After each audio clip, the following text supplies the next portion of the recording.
to talk about this right here. I'm going to call it Operation Mad Dawg. Basically, it's like in the Bible, I think the red horse has the power to make war with, it says, with sword and fire and famine and the beasts of the field. You know, the beasts of the field can have many meanings. You know, like, listen, robbers and murderers on the field, sometimes that could be the beasts of the field. But just think about it.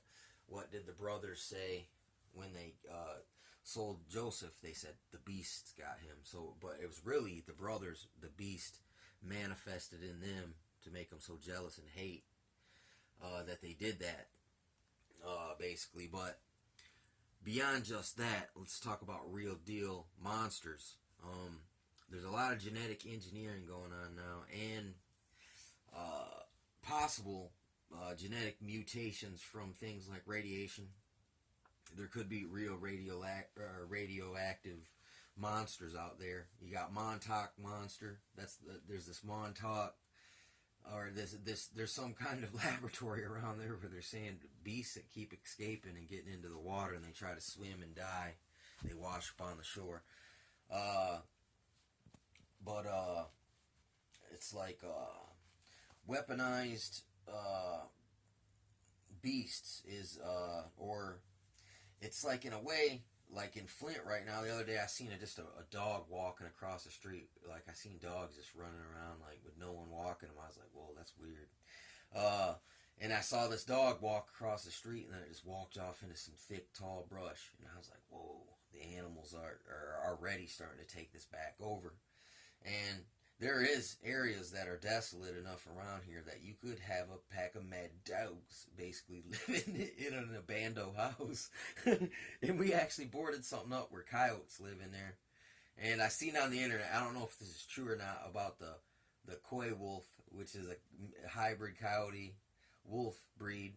And I'm sure, you might even get some pit coys where, you know what I'm saying, you can get some weird stuff. Or you could even have real genetic mods going on. I mean, people could, I think, just, they set up pit farms and stuff like that where, like, it doesn't take long to really engineer animals to become, like, more whatever you want out of them. It doesn't take hundreds of years. It really only just takes some, it might take 100 years that in selective breeding. And you can straight up make them adapt. It's not evolution. It's just you force them you force adaptation to whatever specific traits you're looking for. But nowadays with the genetic modification and test tube baby and all that, like on that movie The Omen, they were like, I saw him when Damien was born. He was born from a jackal. You know what I'm saying? That's that French werewolf beast. There's super soldier programs. They've always tried to mix. They wanted to add monkey DNA to man, basically. It's like, and they haven't been able to do it. You know what I'm saying? This is another, it's like evolution, man, is a bunk doctrine. But in the present day, through the use of technology, they can bypass the things that used to be impossible. Like, people couldn't go out and just bang monkeys in Africa and all of a sudden that's mutation and you're going to have a mutation in evolution. It doesn't work like that. Because I'm sure that's been done already and it was probably unsuccessful.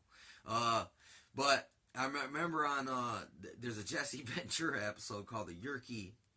It's about the Yerkes Human Z Project. And dude, that's a crazy show. It showed how they were making sheep with human organs, and this dude was standing in the bushes talking about that they cut open the sheep, or they take the human organs from the sheep and they feed them to the hybrid human Z population in Yerkes National Forest, where I think it's just north of Florida down in Georgia. And supposedly they got a monkey hybridization. Like, basically there's this dude named Bill Deagle, I think, and he was talking about genetically modified attack baboons. I mean, there's like a 3 hour seminar, and this dude just goes on and on and on and on and on. Every topic that you hear is hot right now. He basically threw it all out there in one 3 hour conference. I mean, it's hard to sit there for 3-4 hours straight and watch any informational documentary or where there's podium type teachings, or even if they got a projector behind them, and it's still hard to watch that long. But this dude didn't overlap much on topic neither. He just went in every direction, and it was all legit, like crazy stuff that's happening now. It was like in 2002. But anyway, I think it's in Enoch, and it says that in the tribulation times that menstruous women shall bring forth monsters. And when I first heard that, I was like, man, oh, they'll give birth to monsters. But is it that menstruous women, since they're leaking blood, if they're amongst predators, the predators actually can smell that, and it'll make them hone in on people. And in Isaiah, it says that Lucifer, Satan, takes the world and turns it into a wilderness. And I'm not sure if this is kind of like a prophecy on that as well. Because when they're talking to him in Isaiah, it's as if it was on judgment. You know what I'm saying? But that hasn't happened yet, so he was speaking in future tense. It'll be this, like he was looking back on it and seeing it. And this is some of the, that's one of the characteristics, is the world being a wilderness. Well, if the world's a wilderness, and it could be engineered, just like the Sharks card in Illuminati card deck, how there's all these shark attacks. But you remember that movie with LL Cool J and the dude that was the Punisher? It's like they were making genetically modified sharks with human brain genes in them, so it made them super smart, like mercenary assassin killers. So they could do that with animals. Or I mean, if you ain't never heard of the flea bomb, you can look into that, man. I mean, and that's something else that's supposed to happen, is locust attacks. And I mean, the flea bomb is like smallpox blankets on steroids, and it's just ancient technology using regular natural shit, but just putting a little FU on the end of it. I mean, it's real messed up. Yeah, the flea bomb. Like, now I'm not talking about what they use to deflea the house. I'm talking about a bomb in a plane, but all the fleas are infected with like the plague. You know what I'm saying?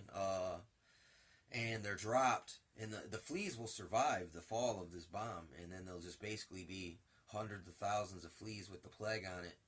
And if you drop that in the right spot, in a high density population area, you could affect the entire planet pretty easily, in theory. I'm just saying, that's their theory. That's their material. That's the way even the high criminal profiler motherfuckers try to, paint a scenario. You know what I'm saying? When you do that game, where you, oh, what if, assuming this and that. You know what I'm saying? But it's crazy.